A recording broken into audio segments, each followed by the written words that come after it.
والصلاة والسلام على الأنبياء والمرسلين نبينا محمد وعلى آله وصحبه ومن اقتدى بهديه واستنى بسنته إلى يوم الدين أما بعد.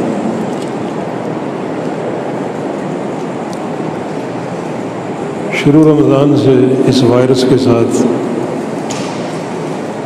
ایک وقت ہمارا گزرا، اللہ تعالیٰ کی آزمائش تھی، اس کی ابتلا تھی.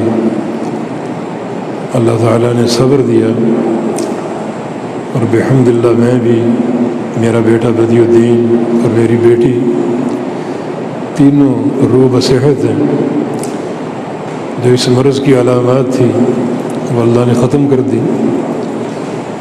تھوڑی سی نقاہت باقی ہے، دعا کریں کہ اللہ تعالیٰ وہ بھی ٹھیک کر دے. ہمارے چھوٹے بھائی ہیں، وہ بھی چند دن سے اس وائرس میں مبتلا ہیں، ان کی صحت کے لیے دعا کریں. اللہ تعالیٰ تمام بیمار بھائیوں کو، بہنوں کو صحت کاملہ عاجلہ اور دائمہ عطا فرما دیں. اس دوران کثرت سے ایک ہی دعا کی تھی کہ یہ گھر جس کو بڑی ایک شوق اور محبت سے بنایا تھا،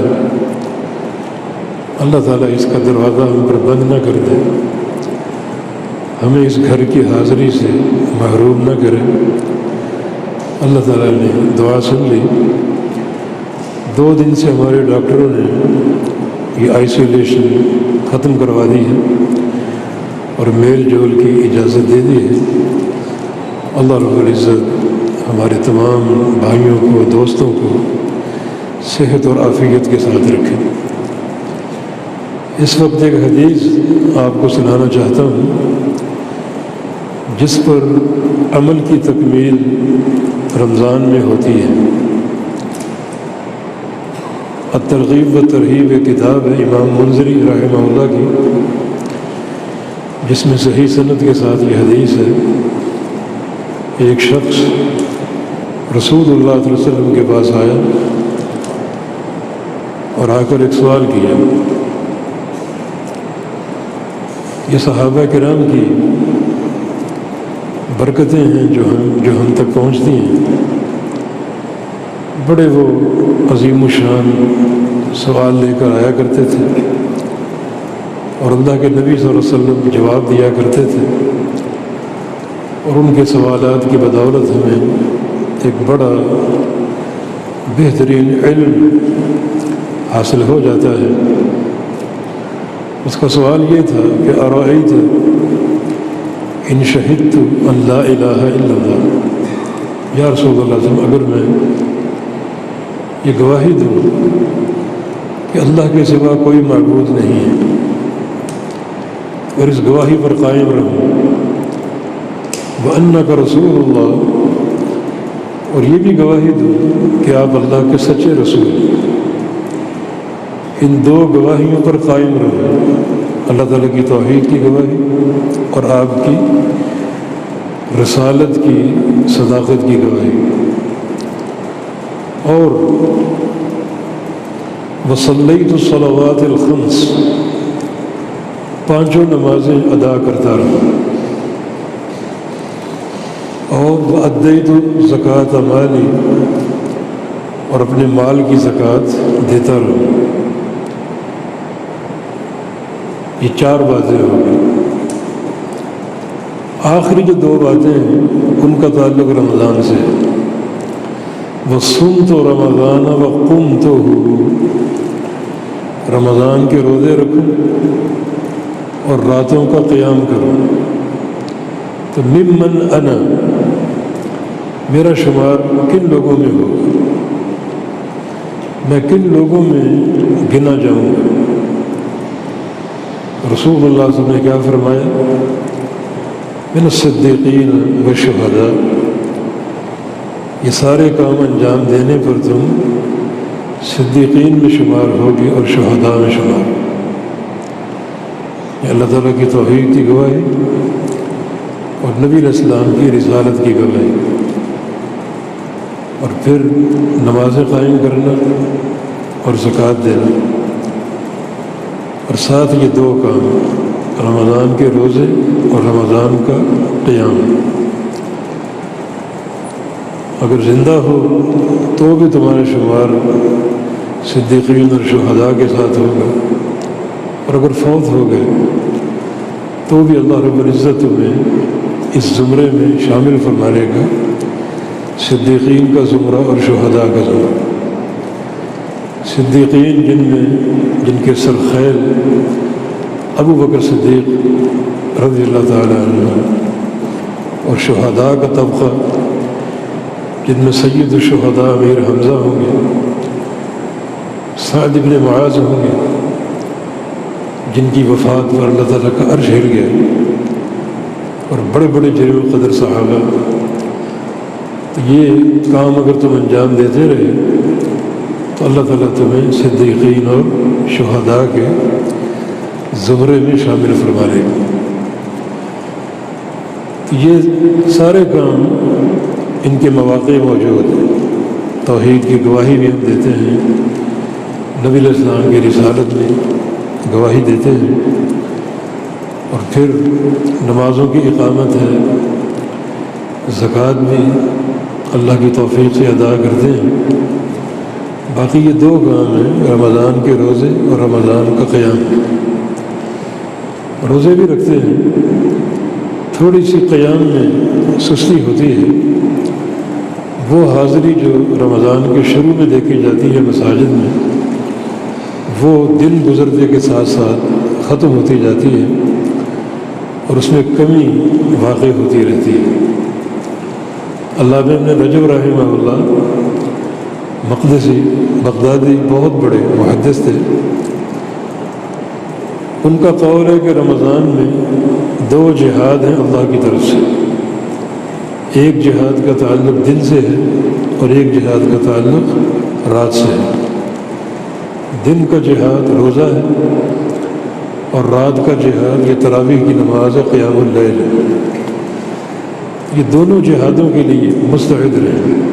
سائل کا سوال یہی تھا، رمضان کے روزے رکھتا رہوں اور رمضان کا قیام کرتا رہوں، ناغہ نہ کروں، نہ روزے میں اور نہ قیام میں، تو میرا شمار کن لوگوں میں ہوگا؟ فرمایا کہ صدیقین اور شہداء میں۔ ایک نقطے کی وضاحت ضروری ہے، ہمارا رمضان میں جو شوق اور ذوق ہوتا ہے وہ شروع کے دنوں میں ہوتا ہے، مسجدیں بھری ہوتی ہیں، 2-4 دن رونق قائم رہتی ہے، پھر آہستہ آہستہ مساجد خالی ہو جاتی ہیں۔ حالانکہ یہ سوچ شریعت کے خلاف ہے۔ ہر عمل کا جو آخری حصہ ہے وہ زیادہ اجر کا باعث ہے، وہ زیادہ افضلیت کا باعث ہے۔ شروع سے زیادہ آخری حصہ زیادہ فضیلت کا حامل ہوتا ہے۔ رمضان کا پہلا روزہ جو اس کا ثواب ہے، اجر ہے، دوسرے کا اس سے زیادہ ہو، تیسرے کا اس سے زیادہ ہو، چوتھے کا اس سے زیادہ ہو، حتیٰ کہ آخری عشرہ اور آخری عشرے میں تاک راتیں، ان میں ایک رات ایسی جس کی عبادت 1000 سال کی عبادت سے افضل ہے، تو یہ رات بھی آخری حصے میں ہے۔ ویسے بھی آپ دیکھیں جتنے بھی عمل ہیں، نماز ہے، آپ شروع کرتے ہیں تکبیر تحریمہ سے، رکوع ہیں، سجود ہیں، مگر سب سے آخری حصہ کیا ہے؟ سلام پھیرنے سے قبل۔ سلام پھیرنے سے قبل جو حصہ ہے دبر الصلاۃ، وہ زیادہ افضلیت کا حامل ہے۔ رسول اللہ صلی اللہ علیہ وسلم کی حدیث ہے کہ فَلْيَتَخَيَّرْ مِنَ الدُّعَاء، کہ اس وقت چھانٹ چھانٹ کے دعائیں کرو، یہ بڑا قبولیت کا وقت ہے۔ یہ آخری لمحات جو ہیں اللہ تعالیٰ کے ہاں قبولیت کے لمحات۔ ایک رکعت ہے جو قیام سے شروع ہوتی ہے اور سجدے پہ ختم ہوتی ہے۔ جب سجدے سے آپ اٹھتے ہیں تو دوسری رکعت شروع ہوتی ہے، تو ہر رکعت کا جو اختتام ہے وہ سجدے پر ہے۔ اور سجدے کے بارے میں کیا کیا احادیث، نبی علیہ السلام کی حدیث ہے، اقرب ما یکون العبد من ربہ وہو ساجد، بندہ اپنے رب کے زیادہ قریب کب ہوتا ہے؟ جب وہ سجدے میں ہو. اور نبی علیہ السلام کا ارشاد گرامی کہ قامن ان یستجاب لکم، سجدے کی دعائیں اس لائق ہیں کہ قبول کیجیے. جتنی دعائیں کرو گے اللہ تعالیٰ قبول کرے گا. تو ہر رکعت کا اختتام سجدے پر ہوتا ہے. کل جمعہ گزرا ہے، جمعے کی جو سب سے افضل گھڑی ہے وہ کون سی؟ فجر سے جمعہ شروع ہو جاتا ہے. آپ جمعے کے اعمال شروع کر دیں، کثرت سے درود پڑھیں، سورہ کہف پڑھیں، مسجد میں جلدی پہنچ جائیں اور نوافل پڑھیں، نفل پر نفل پڑھیں، سجدوں پر سجدے کریں. پھر جمعے کی نماز ہے. لیکن ان سب میں افضل گھاٹی کون سی؟ عصر سے لے کر مغرب تک ساعت الاستجابہ، قبولیت کی گھڑی. نبی علیہ السلام انگلی کے اشارے سے ظاہر کرتے کہ وہ گھڑی بہت چھوٹی ہے. اس گھڑی میں جو بندہ جو بھی دعا کر رہا ہو، دنیا کی خیر مانگ رہا ہو، آخرت کی خیر مانگ رہا ہو، اللہ تعالیٰ اس کو عطا کرے گا. وہ گھڑی بھی جمعے کے اختتامی لمحات میں. اسی طرح یہ رمضان کی یہ فکر ہم نے کہاں سے لے لی کہ شروع کے چند دن رونق قائم رکھو پھر غائب ہو جائے، کاروبار پر توجہ دو. نہیں، جو یہ دن آگے گزریں گے تو برکتیں فضیلتیں بڑھتی جائیں گی. یہ پیغام عام کر رہے ہیں، اپنے بھائیوں کو دوستوں کو دیں کہ مساجد سے دور کیوں ہو گئے. یہ تو جتنے لمحات اب باقی ہیں مساجد سے گہرا تعلق ہونا چاہیے. اپنا محاسبہ کیجیے. محاسبہ کب کرو گے؟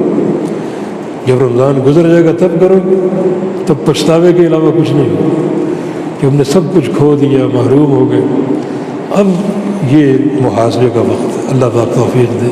وآخر دعوانا الحمد للہ رب العالمین.